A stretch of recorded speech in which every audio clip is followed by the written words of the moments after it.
आजको भिडियोमा हामीले यसरी मोबाइलमा चलाए जस्तै गरेर WhatsAppलाई ल्यापटप अथवा कम्प्युटरमा कसरी चलाउने पुरा सिक्नेछौँ। भिडियोलाई अन्तिमसम्म हेर्नुहोला।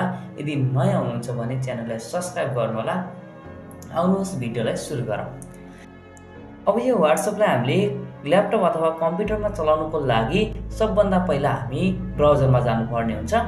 ब्राउजरमा गइसकेपछि WhatsApp वेब लेखेर सर्च गर्नुहोला। त्यसपछि सुरुमा आएको जुन वेबसाइट छ WhatsApp वेब लेखेको, यसमा क्लिक गर्नुहोला।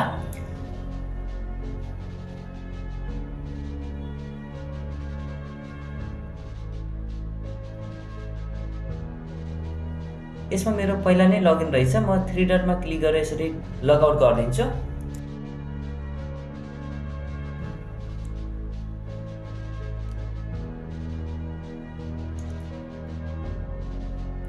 हो तपाईले WhatsApp वेबमा क्लिक गरिसकेपछि यदि लगइन छैन भने यस्तो खालको इन्टरफेस देख्न सक्नुहुन्छ। त्यसपछि तपाई मोबाइलमा जानुहोला। मोबाइलमा गइसकेपछि यसरी WhatsAppमा क्लिक गर्नुहोला।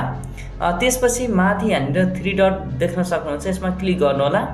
यसमा क्लिक गरिसकेपछि तपाईको यहाँनिर लिंक डिभाइस भनेको छ, यसमा क्लिक गर्नु। यसमा क्लिक गरिसकेपछि फेरि यहाँनिर लिंक डिभाइस भनेको छ, यसमा क्लिक गर्नुहोला। यसमा क्लिक गरिसकेपछि तपाईको यहाँनिर ओके भन्ने अप्सन रहेको छ, यसमा क्लिक गर्नु। त्यसपछि तपाईले जुन यो क्यूआर कोड देखाएको छ यसलाई स्क्यान गर्नुपर्ने हुन्छ। यसरी स्क्यान गर्नुहोला। स्क्यान गरिसकेपछि हाम्रो थोरै समय लाग्नेछ।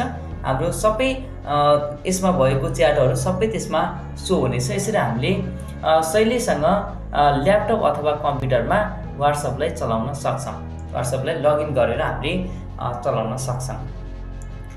यस्तै कम्प्युटर र टेक्नोलोजी सम्बन्धी भिडियोको लागि च्यानललाई सब्स्क्राइब गर्नुहोला।